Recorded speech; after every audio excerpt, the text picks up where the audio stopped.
The chamber was built to intimidate. Ambassador Chen Wei understood this the moment the doors sealed behind her. The vast circular room stretched upward into darkness. Its walls lined with viewing platforms where representatives from 12 alien species watched her like predators studying prey. She walked alone across the polished floor, her footsteps echoing in the silence.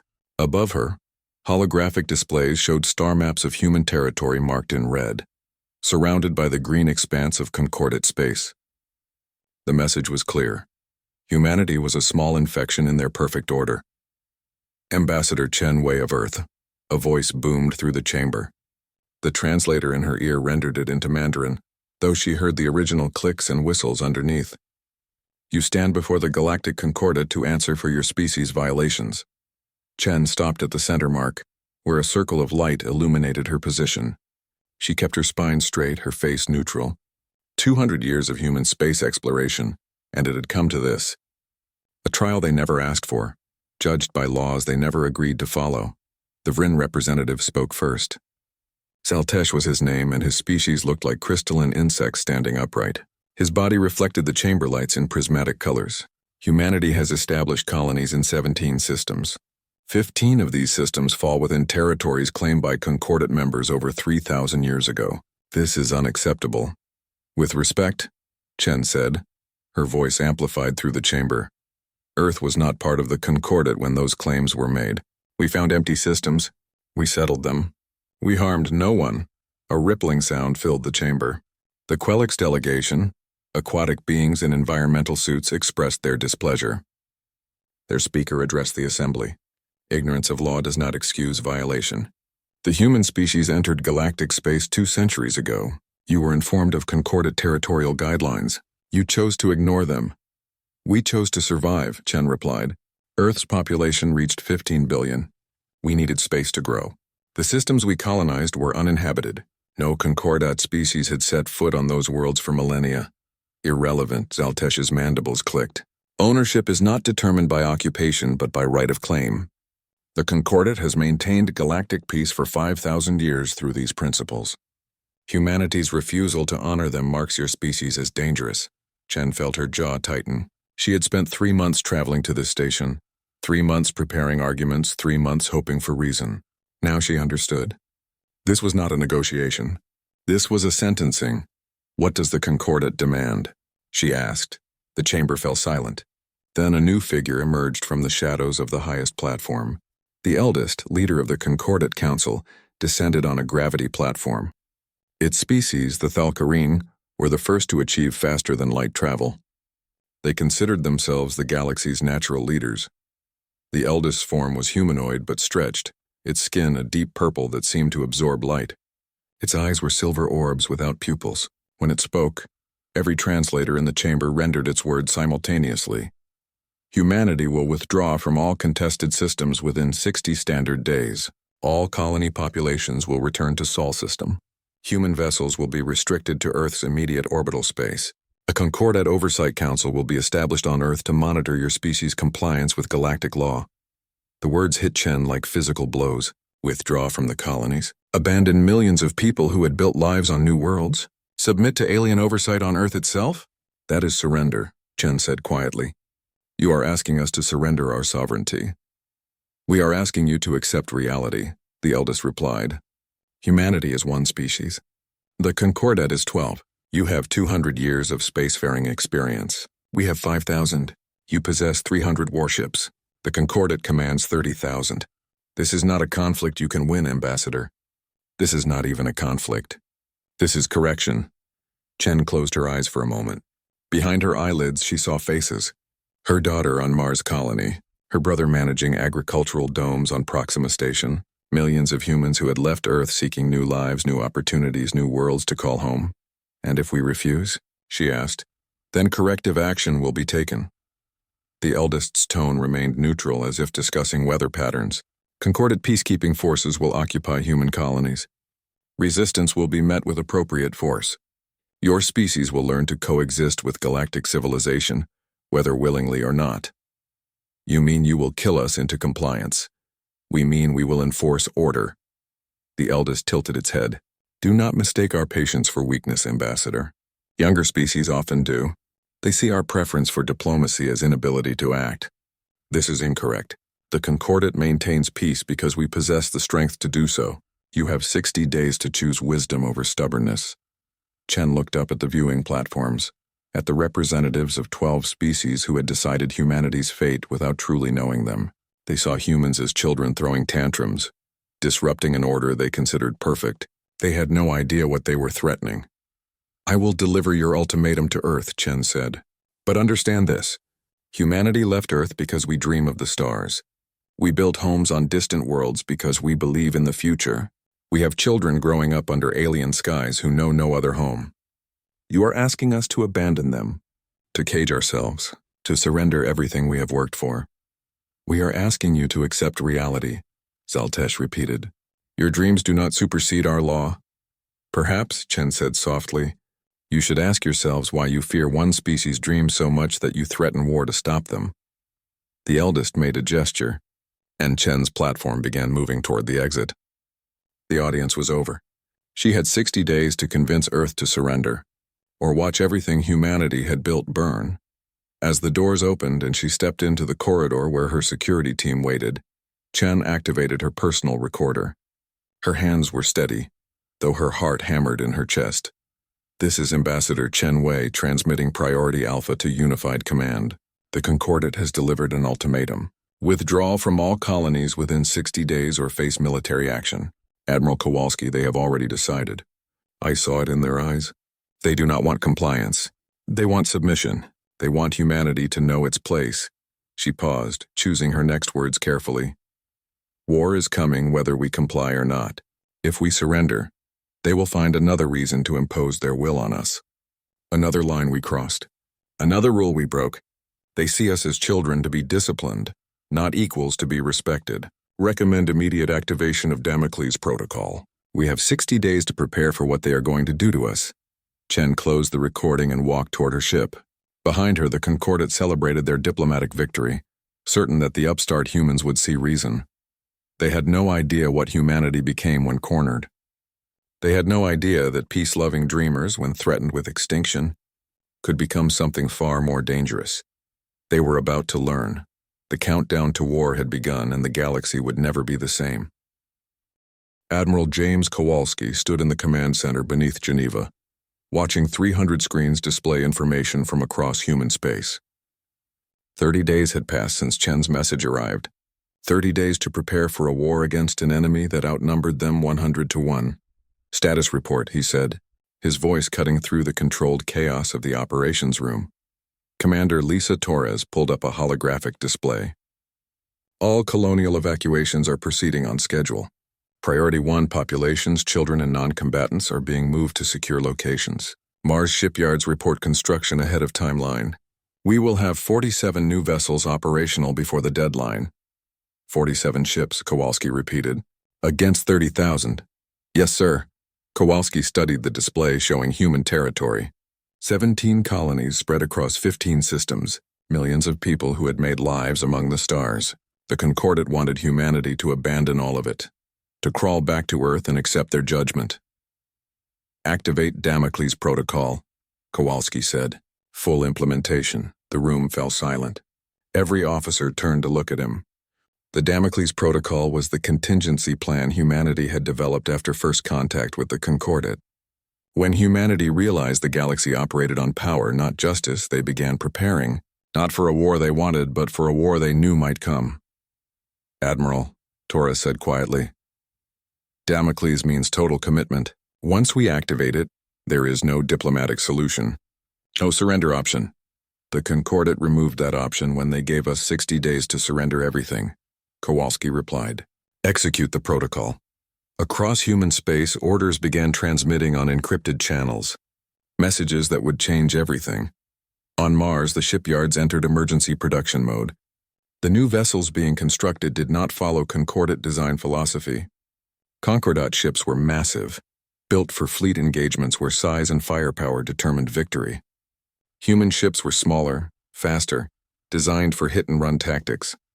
They carried experimental weapons the Concordat dismissed as primitive. Commander Sarah Okonkwo worked in Luna Research Station, deep beneath the moon's surface.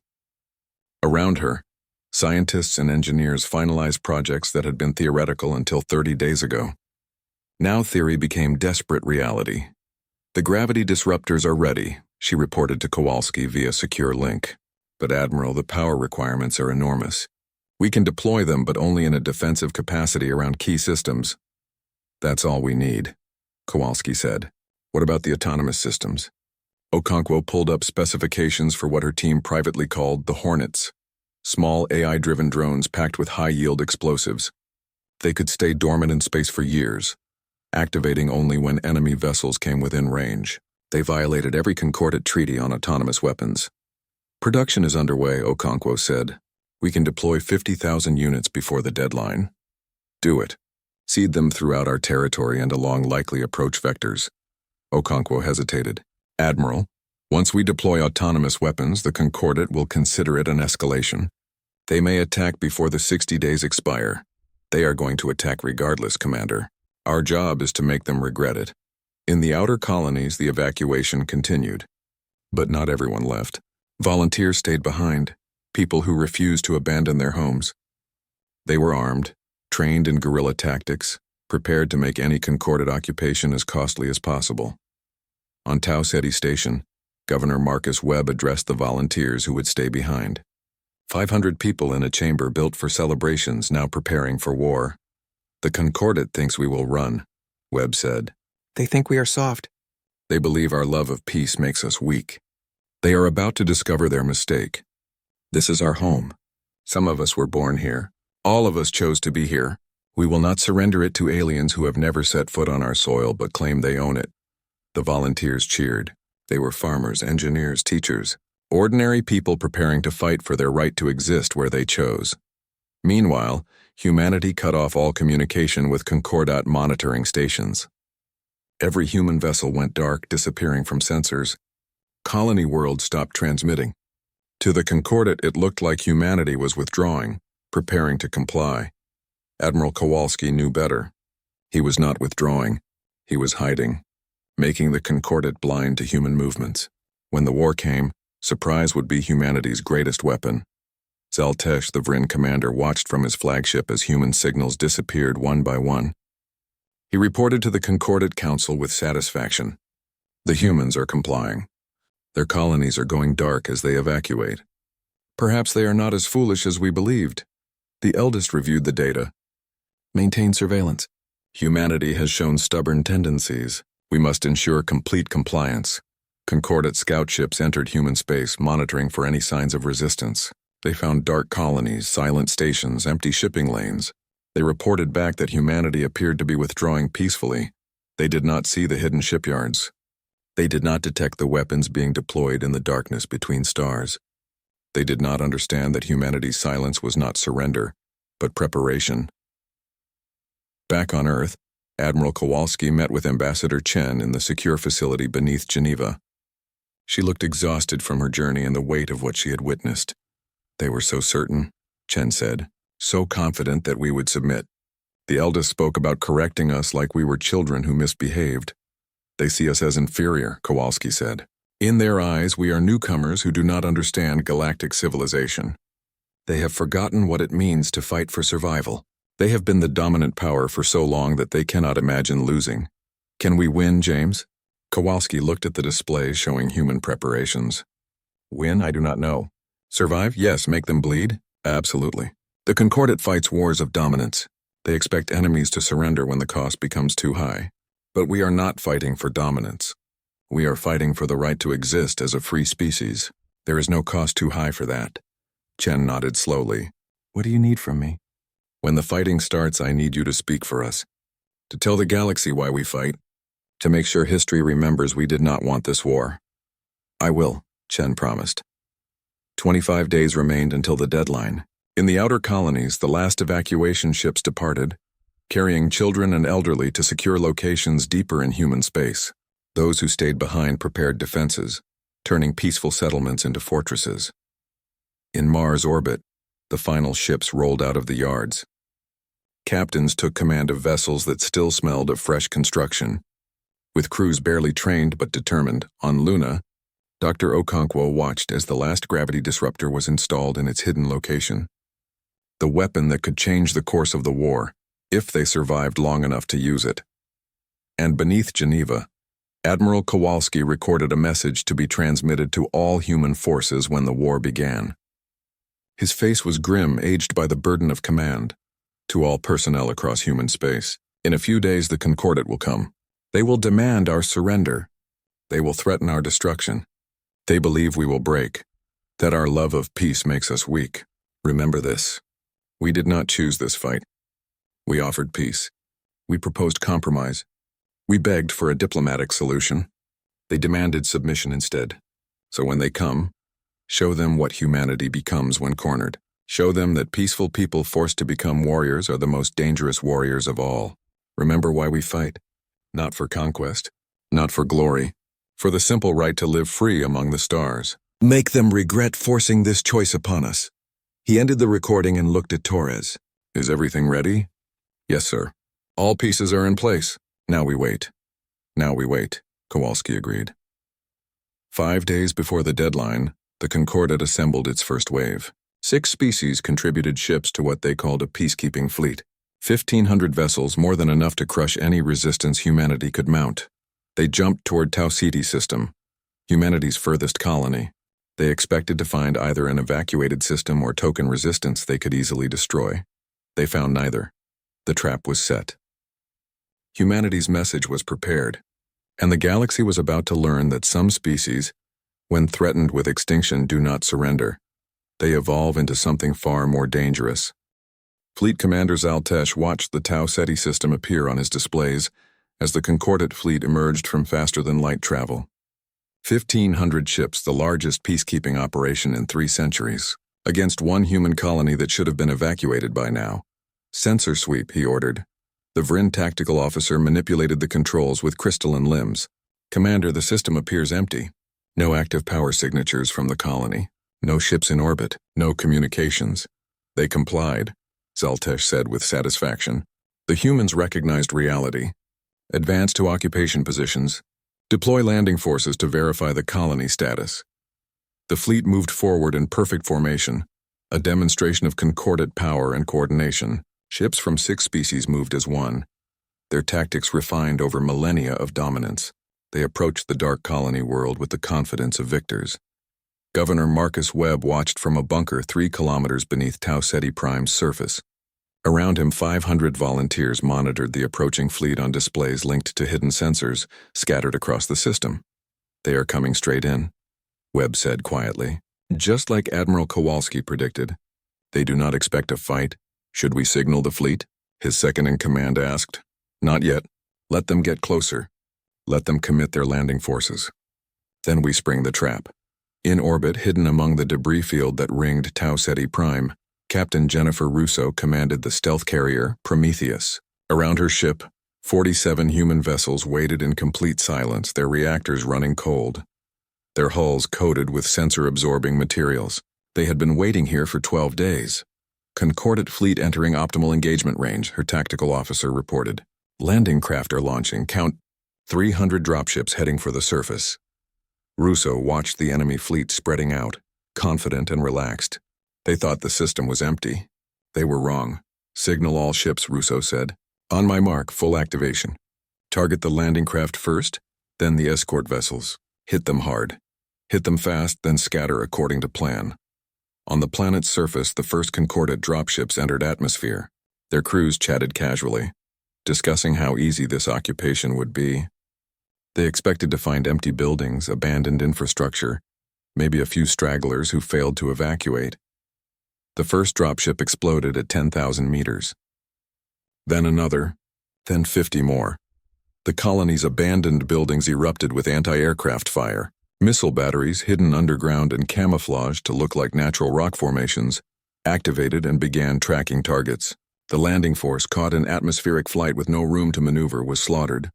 What is happening? Zaltesh screamed at his tactical officer. Where did those weapons come from? Unknown, Commander.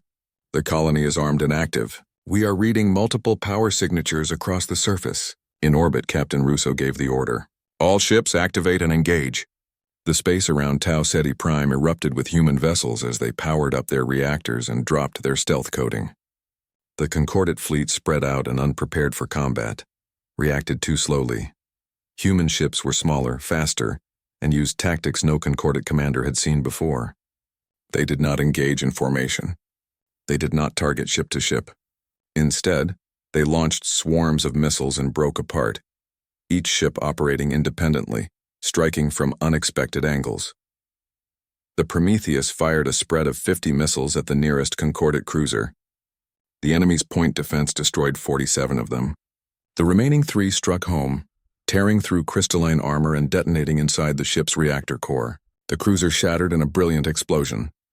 "Target destroyed," Russo's tactical officer reported. "But Commander, we have incoming fire from multiple vectors. Break formation and scatter," Russo ordered. All ships execute evasion pattern Delta. The human fleet dissolved like smoke, each ship darting away on different vectors. The Concordat vessels, designed for formation warfare, struggled to track individual targets that refused to fight in predictable patterns. Then the autonomous drones activated. Dr. Okonkwo's Hornets had been seeded throughout the system, dormant and undetectable until enemy ships came within activation range. Now thousands of small AI-driven weapons woke up and began hunting. A Quelix destroyer was tracking a human corvette when 5 drones attached to its hull and detonated simultaneously. The destroyer's shields, designed to stop energy weapons, offered no protection against physical explosives attached directly to the hull. The ship broke in half. "Autonomous weapons!" a Concordat captain screamed over the command network. "They deployed autonomous weapons. This violates every treaty." "We are not signatories to your treaties," came Admiral Kowalski's voice, broadcasting from Earth on all Concordat frequencies. "You gave us 60 days to surrender our freedom. We chose to fight instead. Every ship you send, we will destroy. Every world you threaten, we will defend. You wanted to correct us? Come and try." The battle raged for 4 hours. The Concordat fleet, though outnumbering the humans, was fighting a type of war they had never experienced. Human ships refused to stand and fight. They struck, withdrew, struck from another angle. They used the planet's gravity well, the asteroid field, the debris from destroyed ships as cover. More critically, they were willing to trade 1 ship to destroy 2. Concordat tactics assumed preservation of assets. Human tactics assumed desperation and sacrifice. A human frigate, its engines damaged and unable to escape, turned directly toward a Concordat battleship and accelerated to maximum velocity. The battleship destroyed the frigate at close range, but the debris field, traveling at relativistic speeds, continued forward and tore through the battleship's bow like a shotgun blast. Zaltesh watched his fleet being torn apart by an enemy that should not have been able to resist. "All ships withdraw!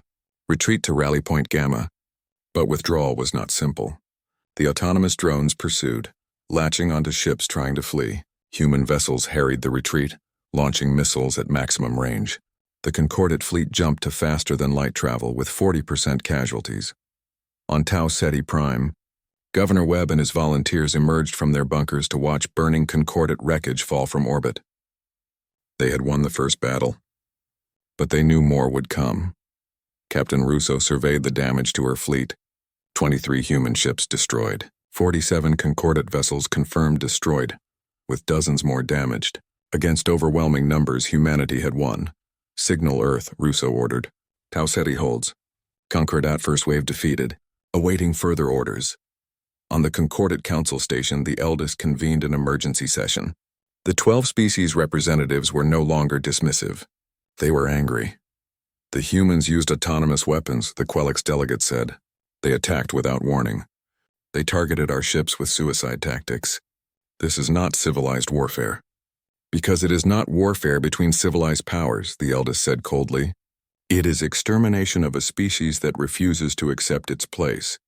Zaltesh, you will take 6 more species fleets. You will crush Tau Ceti and every other human colony. Show them the price of resistance." Zaltesh, humiliated and furious, bowed. "It will be done, eldest. But I request authorization for unrestricted tactics. These humans fight without honor. We must respond in kind. Authorization granted. Teach them what happens when lesser species defy the Concordat." As the meeting ended, Ambassador Chen's voice began broadcasting across all Concordat channels. She spoke from Earth, her face calm but her words carrying the weight of a species fighting for survival. To the Concordat Council and all species listening, today you sent ships to force humanity into submission. Today we sent you a message in return. We are not your subjects. We are not your children to be disciplined. We are a free species fighting for our right to exist among the stars. You call our tactics dishonorable because they are effective. You call us uncivilized because we refuse to die by your rules. She paused, letting her words sink in. Humanity did not want this war. We begged for peace. We offered compromise. We tried every diplomatic solution. You responded with ultimatums and threats. So understand this clearly. You chose this conflict, not us. You forced peaceful explorers to become soldiers. You made dreamers into warriors. And now you face what you created. Every ship you send, we will fight. Every world you attack, we will defend. We will not surrender. We will not submit. We will die free before we live as your prisoners.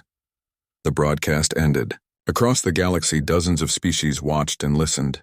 The Concordat had always been the dominant power. Now one small species was defying them publicly. Some species watched with interest, others with fear, a few with quiet hope. In Geneva, Admiral Kowalski reviewed the battle reports. The victory at Tau Ceti was important, but it was only the first engagement. The Concordat would send more ships, more species, more overwhelming force. Can we win? Commander Torres asked quietly. Kowalski looked at her with tired eyes. Win? I do not know. But we made them bleed. We made them hesitate. We showed them that humanity will not go quietly. That may be enough. Enough for what? Enough to make them decide subjugating us costs more than leaving us alone. Enough to show the galaxy that the Concordat can be defied. 8 months after the first battle, the war had spread across 17 systems.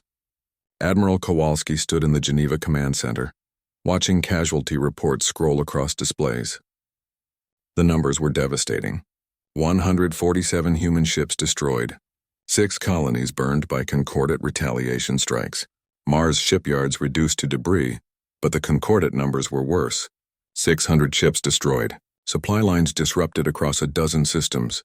3 species had privately approached Earth requesting negotiations. The Galactic Order was fracturing.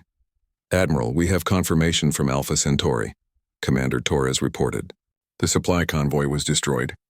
All 15 Concordat vessels, including the escorts. How many ships did we lose? Kowalski asked. None, sir. The autonomous drones did all the work. Kowalski nodded grimly. Humanity's strategy had evolved from direct combat to guerrilla warfare across space. Human ships rarely engaged in fleet battles anymore. Instead, they ceded enemy territory with drones, mined supply routes, sabotaged shipyards, and broadcast Concordat military communications to sow paranoia. The Concordat was learning to fight a war where the enemy refused to stand still.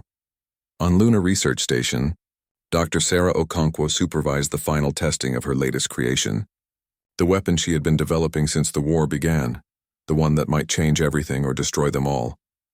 Power levels are stable, her assistant reported. The gravity matrix is holding at 97% efficiency. Not good enough, Okonkwo said. We need 99% minimum. At these energy levels, a 3% loss could cause a cascade failure. Doctor, we are running out of time. The Concordat is assembling a final fleet.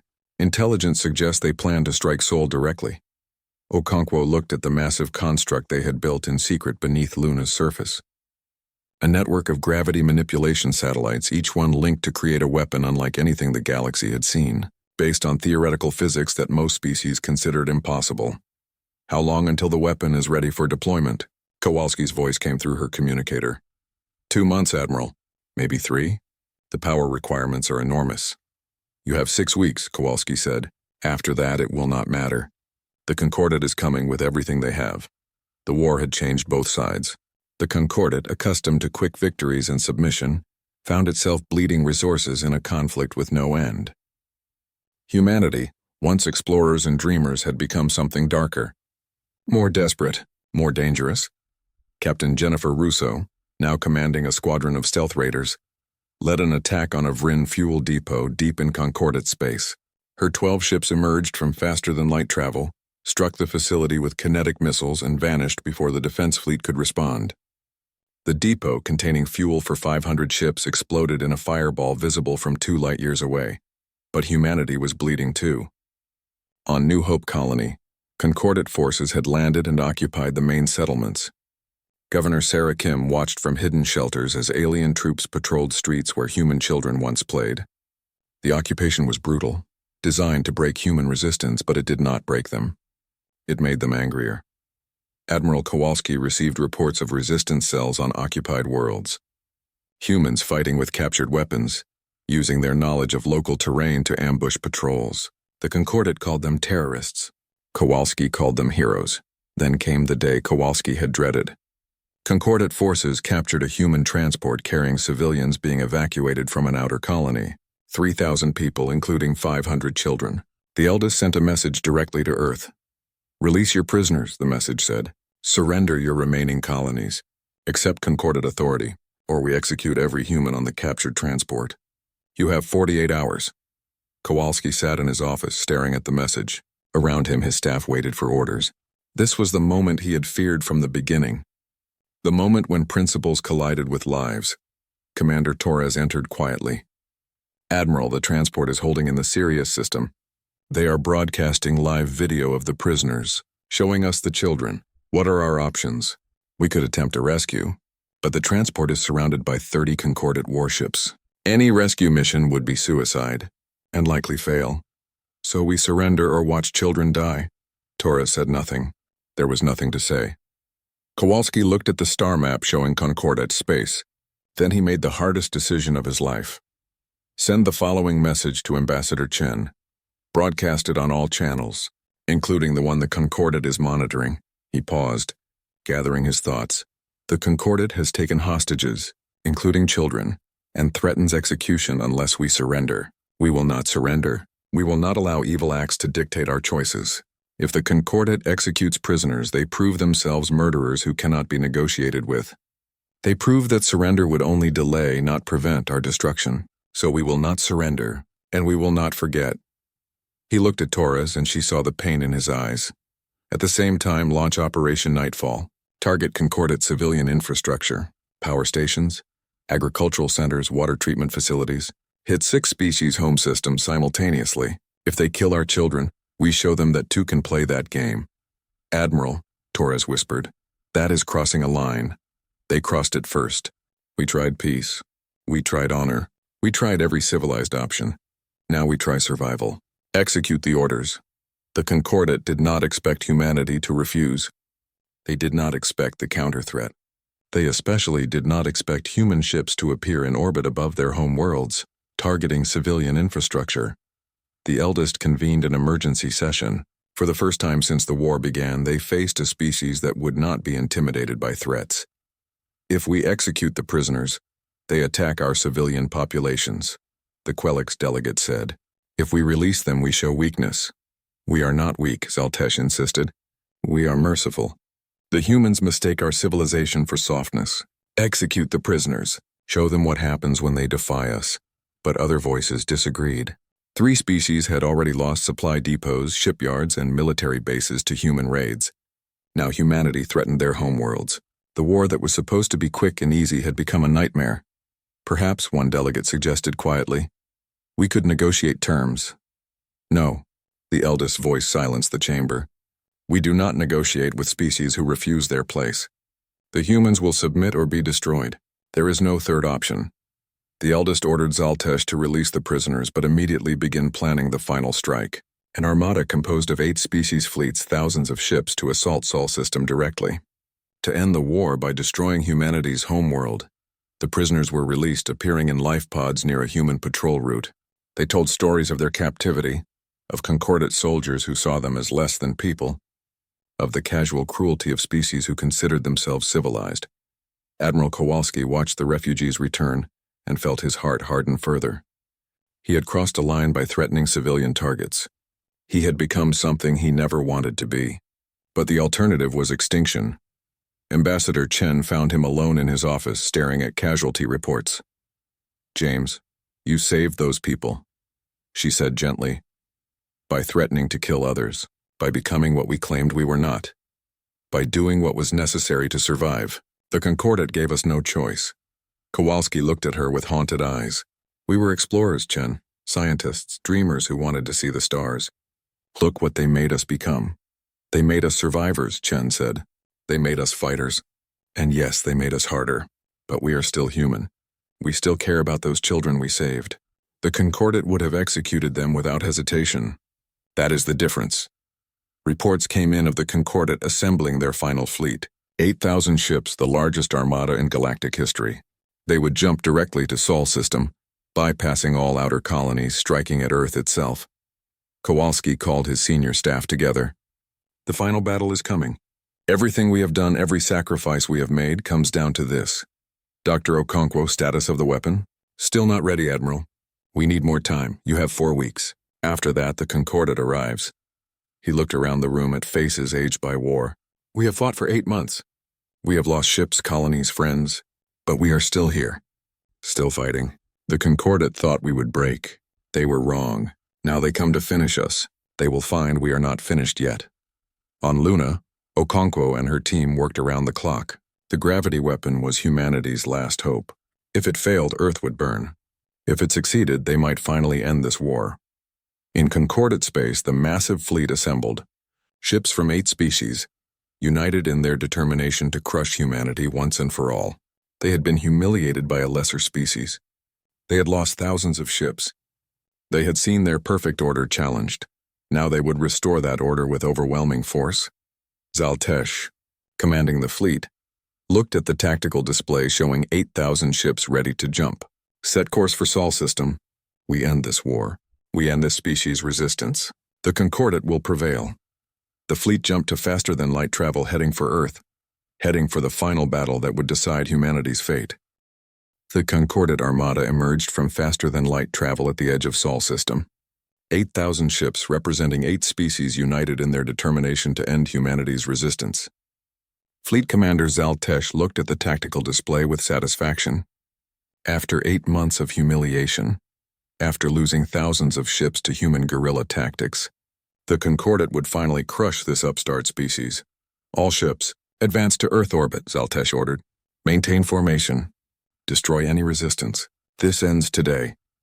The massive fleet moved forward like a tide of steel and crystal, their formation perfect, their purpose clear. They expected to find a desperate defense, perhaps a few hundred human ships making a final stand. What they found waiting surprised them. Every remaining human warship orbited Earth. 300 vessels, battered and scarred from 8 months of war, positioned in defensive formation. Orbital defense platforms, hastily constructed and armed with everything humanity could mount. And something else.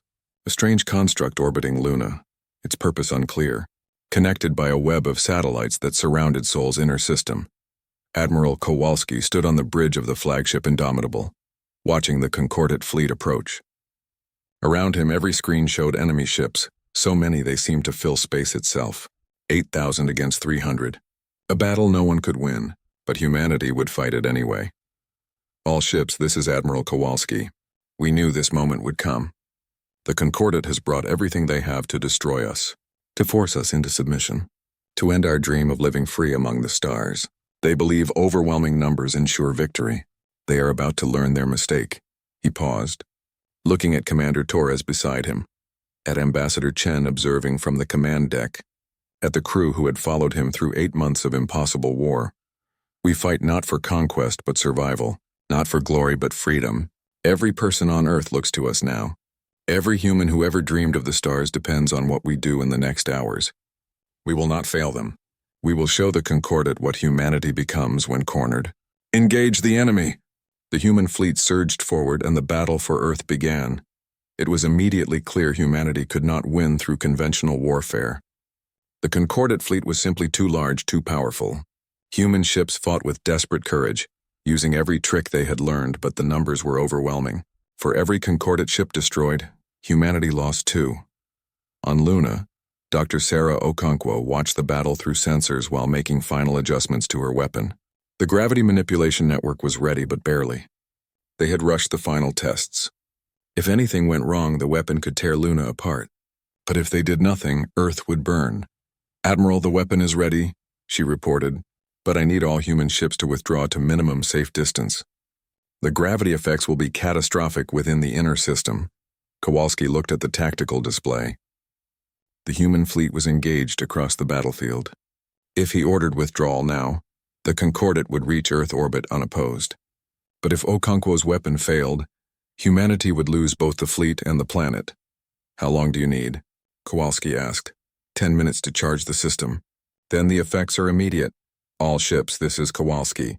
Execute retreat protocol Omega. Fall back to defensive line Beta, beyond the orbit of Luna.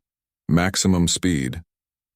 Captain Jennifer Russo, commanding the carrier Prometheus, received the order with confusion. "Admiral, if we retreat, they will reach Earth uncontested. Trust me, Captain. Fall back now." "That is an order." The human fleet broke off engagement and accelerated toward the outer defensive line. The Concordat commanders, surprised by the sudden retreat, hesitated. Then Zaltesh realized what was happening. They are running. The humans are fleeing. All ships pursue and destroy. The Concordat fleet surged forward, eager to finish the battle. They pushed deeper into Sol system, following the retreating humans, moving closer to the sun. Their formation dissolved as faster ships outpaced slower ones, all discipline lost in the excitement of victory. Okonkwo watched the enemy fleet position and felt her heart race. They were in optimal range now, surrounding the sun caught in Sol's gravity well. If the weapon worked, they would all die. Thousands of ships. Hundreds of thousands of crew. She would be responsible for more deaths than any human in history. "Doctor," Kowalski's voice came through her communicator. "We are at minimum safe distance. Fire when ready." Okonkwo looked at her team, young scientists and engineers who had built this weapon from theoretical physics and desperate hope. They looked back at her, waiting for the order that would change history. "Activate the gravity." "Network," she said quietly. Luna Research Station channeled every ounce of power from Sol's orbital collectors into the satellite network. The satellites hidden throughout the inner system activated simultaneously. They were not weapons themselves. They were gravity manipulation devices designed to amplify and direct gravitational forces. Space around the Concordat fleet began to warp. On his flagship, Zaltesh felt the first effects as his ship's navigation systems went haywire. "What is happening? Report." "Commander, gravity readings are spiking. Something is pulling us toward the sun." "Impossible." "Reverse thrust, full power." But it was not impossible. Humanity had done what the Concordat considered theoretically achievable, but practically impossible. They had built a weapon that manipulated gravity itself, and they had positioned it to use Sol as the ultimate weapon.